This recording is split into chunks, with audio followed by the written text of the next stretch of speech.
Aujourd'hui, nous plongeons dans un lieu que peu connaissent vraiment. Un lieu tabou, oublié, opportunément appelé le sacrum. Il y a du sacré. Cet os massif et discret, à la base de la colonne vertébrale, est une véritable clé vibratoire qui est restée dans l'ombre. C'est le trône oublié de ta vitalité. Alors peut-être tu entends autour de moi de l'eau, du vent. Je suis aux Canaries, sur une petite île, Lobos, une île volcanique. Et je ne sais pas pourquoi, cette île m'a inspiré l'ossature de la terre en quelque sorte. Alors bienvenue dans Voyage en Périnée, le podcast pour celles et ceux qui veulent cesser de survivre et enfin naviguer au plus près de ce qu'ils sont. Je suis Anne Douchet-Morin, ancienne sage-femme et navigatrice au long cours. De la maternité aux océans, j'ai compris que chaque tempête, qu'elle secoue le corps, le cœur ou la vie, est une invitation à naître un peu plus à soi-même. Dans ce podcast, je t'embarque dans mes traversées, là où les vagues croisent les doutes, l'amour, le corps et les silences. Nous y parlons d'ancrage, de périnée, de mémoire et de métamorphose. Nous parlons de ces espaces intimes que nous avons trop longtemps oubliés et qu'il est temps de réhabiter, de réanimer.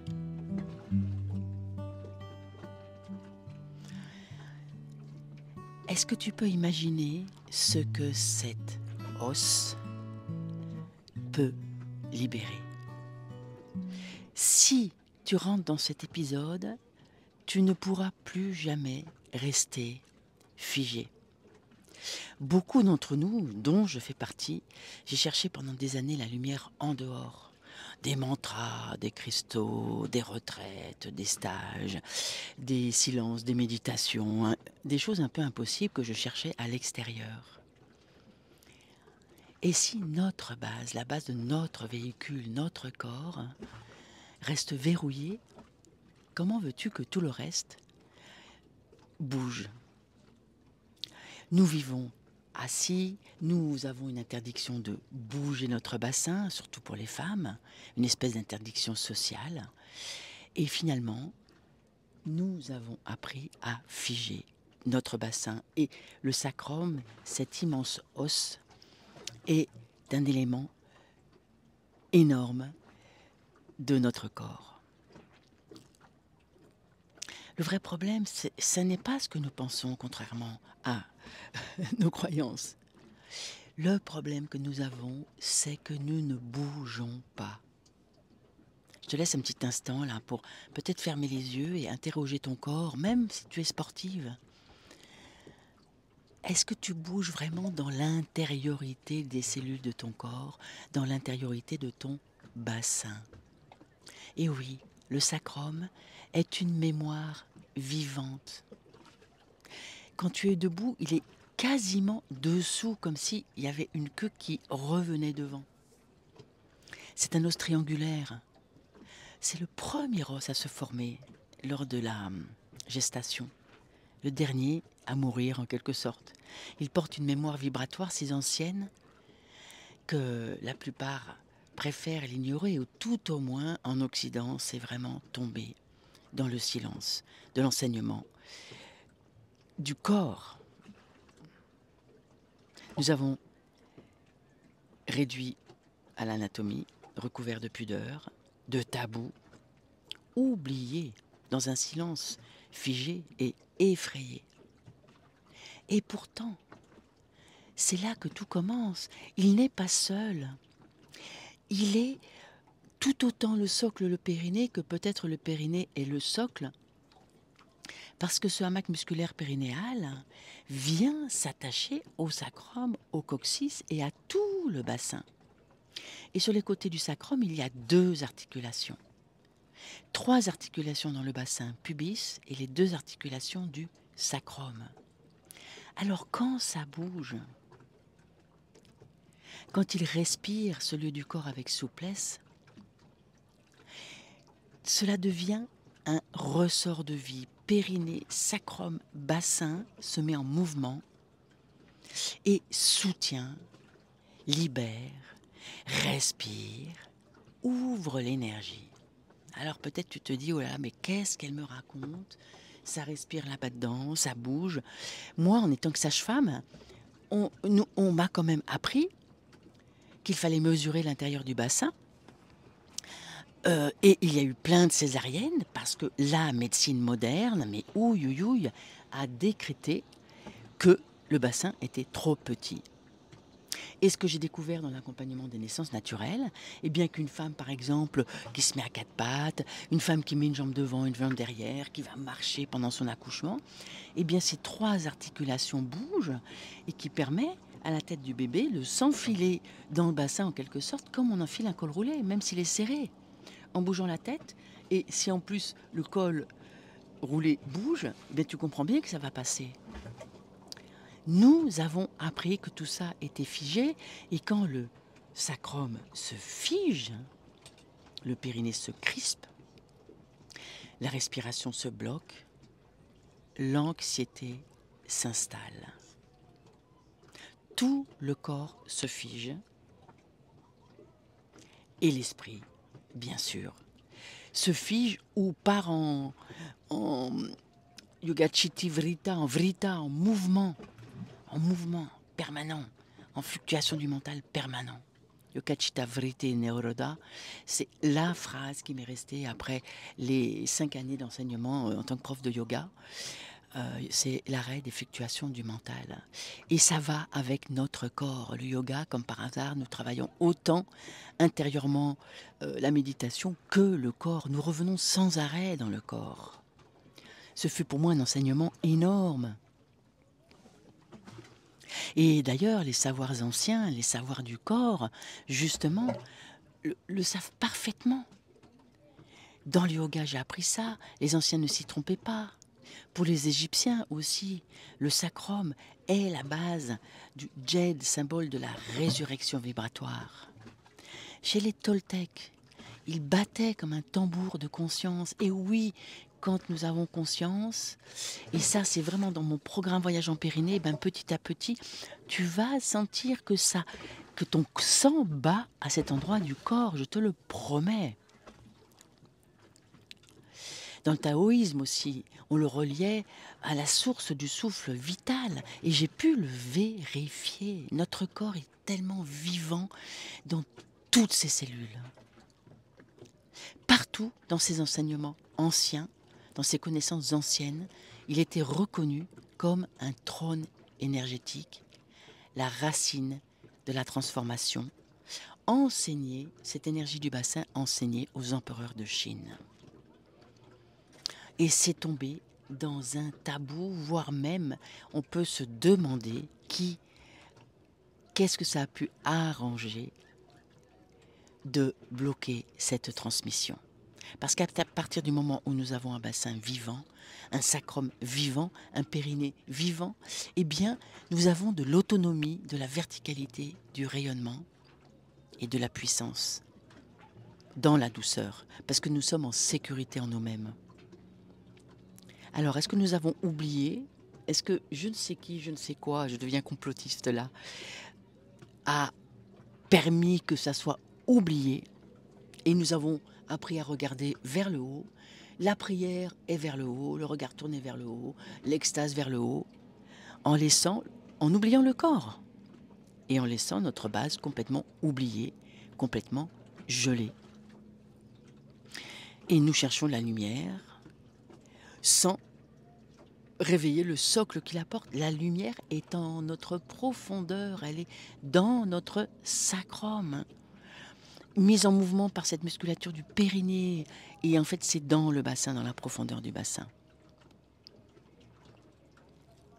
Donc nous cherchons là-haut, nous partons, nous quittons notre corps. Et du coup, nous avons beau chercher, penser, méditer, rien ne change dans nos vies.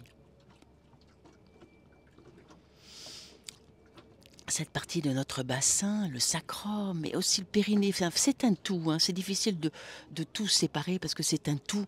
C'est un code vivant dans le corps. C'est un code vivant qui ensuite donne une information de verticalité à toute la colonne vertébrale. Et l'aptonomie m'a appris ça.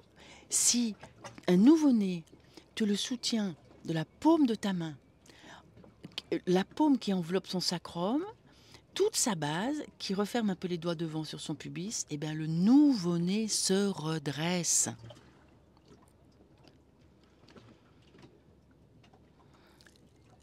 Le sacrum n'est pas sacré par croyance, mais c'est sa fonction. Il est le gardien d'un code. C'est comme si notre corps était encodé d'informations pour rayonner, pour briller. Aucun mantra ne peut le remplacer. Sauf un mantra qui va venir, comme par hasard, il y a un moteur qui passe à toute vitesse, il y a du mouvement. Voilà, un mantra ne peut le remplacer que s'il est parlé, chanté, pensé avec la vibration du corps, s'il descend dans le corps. Quand il se réveille, le corps cesse d'être une cage et devient un véritable temple. Il est la frontière entre l'invisible et la matière.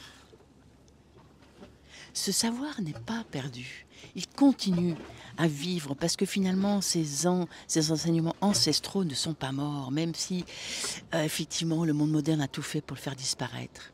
Et dès que tu commences à balancer ton bassin, dès que tu commences à oser danser, oser laisser ton corps bouger, oublier les tabous, oublier la peur d'être vu, eh bien ces mouvements-là libèrent la racine. Alors c'est sûr que ça libère en même temps les mémoires traumatiques et c'est pour ça que j'ai créé le programme Confidence qui va aller voir ces mémoires traumatiques parce que c'est un cercle vicieux. Si tu commences à bouger, ben, tu vas libérer les mémoires et si tu ne vas pas aller voir les mémoires pour les libérer, eh bien ton corps va revouloir rester figé parce que ça fout la trouille. La science confirme ça en tout cas. Même s'il y a encore beaucoup de secrets, beaucoup de tabous, mais les ostéopathes font bouger les choses, tous les gens qui reviennent au mouvement du corps, au mouvement profond du corps. Mettre le sacrum en mouvement stimule le nerf vague, équilibre le système nerveux, change toute la chimie du corps. L'intuition s'ouvre, c'est tellement plus concret que ce qu'on veut bien croire. La conscience s'élargit. Ce n'est pas juste une idée, c'est une réelle expérience vécue. Revenir à la base de son vaisseau, de son corps, se reconnecter à cette base. Ce n'est pas une technique à apprendre. C'est comme réveiller un souvenir très vieux. Oh, j'en perds mes mots. C'est ça qui m'a complètement effarée quand je suis allée faire une méditation Vipassana. On m'accueille, oubliez-vous à vous-même, la respiration vient jusqu'au nombril. Et non, j'avais l'expérience que le souffle, le mouvement du souffle vient dans l'espace sexuel. Il y avait cette espèce d'interdit à venir dans l'espace sexuel, alors que c'est notre élixir de vie. J'ai adoré cette méditation de 10 jours silence Vipassana, mais j'ai refusé cette information qui ne correspondait pas du tout à mon expérience dans mon corps et à mon expérience de sage-femme. La spiritualité n'est pas dans la pensée. Elle peut s'exprimer à condition que, comme le faisait notamment, j'ai découvert ça en Bolivie, où les guérisseurs, ils se vêtissaient de vêtements d'or, ils allaient sur un radeau d'or au milieu d'une lagune de Guatavita, il me semble qu'elle s'appelle comme ça, pour demander au ciel, au soleil, de descendre, leur donner le chemin, l'inspiration, descendre dans le corps et à partir de là, une fois que le spirituel est venu dans le bassin, dans le sacrum peut rayonner. La spiritualité doit d'abord descendre à l'intérieur des hanches, à l'intérieur du bassin, jusque toucher le sacrum, véhiculé par le mouvement du périnée, aidé par le souffle,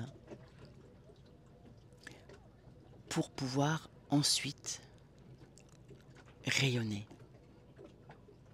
Quand la racine se réveille, ce rayonnement se met dans la réalité. L'intuition devient réalité. Tu es guidé dans la vie, les synchronicités s'activent, tout s'active, c'est phénoménal. Et là, tu découvres tout simplement que ton corps n'est pas une prison. Il est le commencement. Nous arrivons au monde en sortant du corps de notre mère, dans un souffle et dans une inspiration. Alors que nous étions en boule, notre corps se déploie et la racine est le sacrum, périnée, le bassin, qui d'ailleurs est tourné vers le cœur de la mère au moment de la gestation, à la fin de la gestation. Et nous expirons, nous quittons notre corps dans un expire. Alors, laisse ton périnée, ton bassin, ton sacrum respirer ensemble. Même si ça te semble complètement inaccessible, là, pose l'intention, prends quelques instants. Tu peux imaginer que quand tu inspires, ça descend jusqu'à l'intérieur de ton bassin. Et que quand tu expires, il y a un mouvement qui se fait, inspire, expire.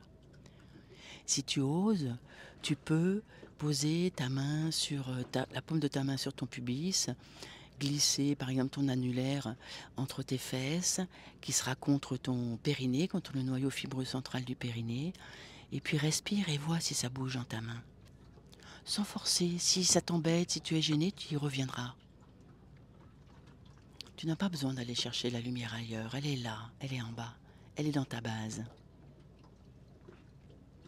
Et puis si cet épisode résonne pour toi, je t'invite à rejoindre la newsletter. Je partage beaucoup de choses, les enseignements de la mère dans mes journaux de bord, des méditations guidées, mes clés, et puis des invitations à aller plus loin. Merci pour ta présence et à très bientôt pour une nouvelle traversée.